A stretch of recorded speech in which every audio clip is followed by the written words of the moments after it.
A certain gentleman by the name of Wang, from the city of Taiyuan, was out walking early one morning when a young woman passed him carrying a bundle.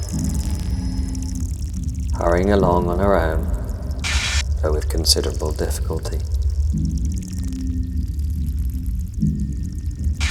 He caught up with her and saw at once that she was a girl of about 16 and very beautiful.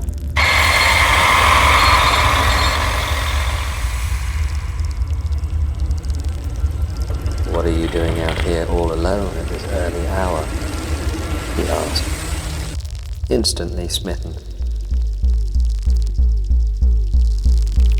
"Why do you bother to ask, since you are only a passer-by and can do nothing to ease my troubles?" was her reply. "Tell me what has caused this sorrow of yours. I will do anything I can to help you."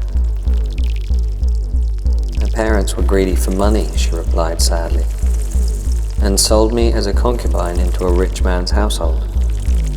The master's wife was jealous of me, and she was always screaming at me and beating me, until in the end I could bear it no longer and decided to run away." "Where are you going?" "I am a fugitive. I have no place to go." "My own humble abode is not far from here," said Wang. "I should be honored if you were to accompany me there." She seemed only too pleased at this suggestion and followed him home, Wang carrying her bundle for her.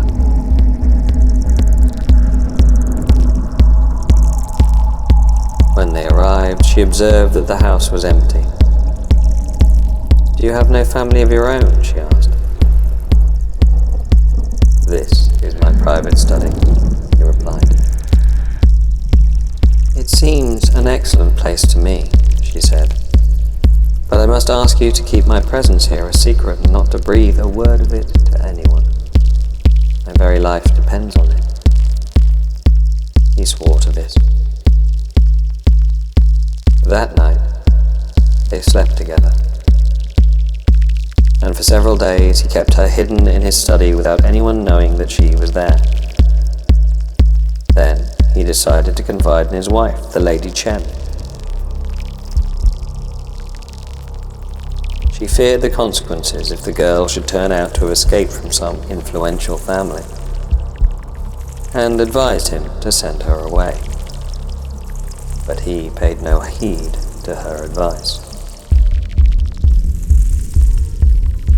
A few days later in the marketplace, Wang ran into a Taoist priest, who studied his face with grave concern.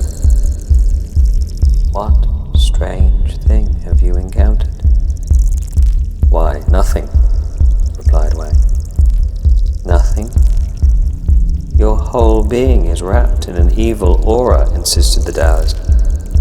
"I tell you, you are bewitched." Wang protested vehemently that he was speaking the truth. "Bewitched," muttered the Taoist as he went on his way. "Poor fool, some men blind themselves to the truth, even when death is staring them in the face."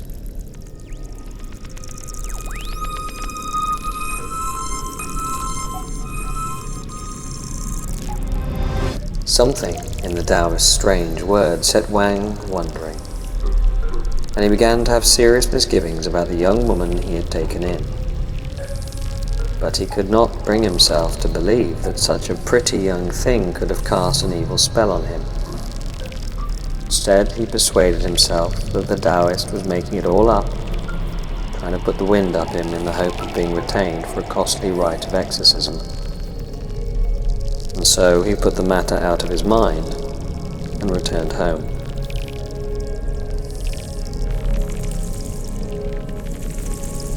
He reached his study to find the outer door barred. He was unable to enter his own home.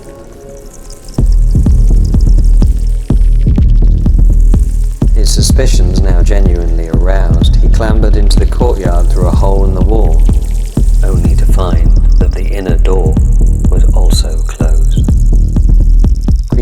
stealthily up to a window, he peeped through and saw the most hideous sight. A green-faced monster, a ghoul with great jagged teeth like a saw, leaning over a human pelt. The skin of an entire human body spread on the bed, on his bed. The monster had a paintbrush in its hand and was in the process of touching up the skin in lifelike colour. When the painting was done, it threw down the brush, lifted up the skin, shook it out like a cloak, and wrapped itself in it. Whereupon it was instantly transformed into his pretty young, fugitive friend.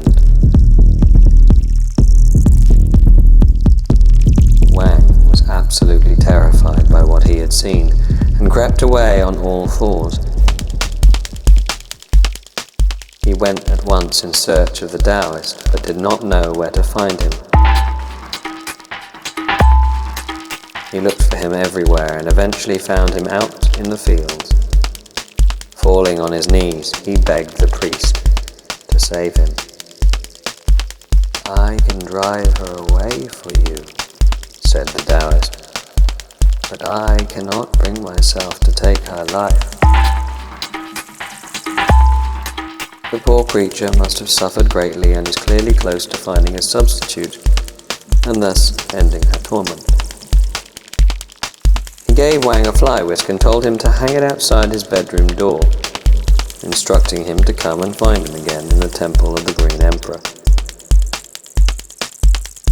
Wang returned home. This time he did not dare to go into his study, but slept with his wife, hanging the fly whisk outside the bedroom. Late that night he heard a faint sound at the door, and not having the courage to look himself, he asked his wife to go. It was the girl. She had come, but had halted on seeing the fly whisk and was standing there, grinding her teeth. Eventually she went away, only to return after a little while. "That priest thought to scare me," she cried.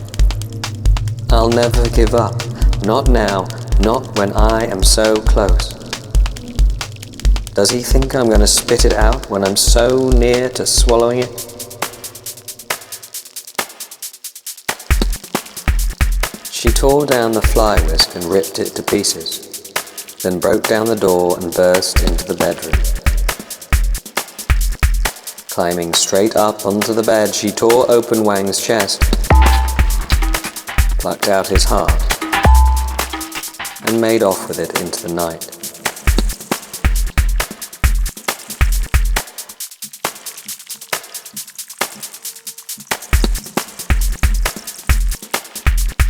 Wang's wife began screaming, and a maid came hurrying with a lamp to find her master lying dead on the bed,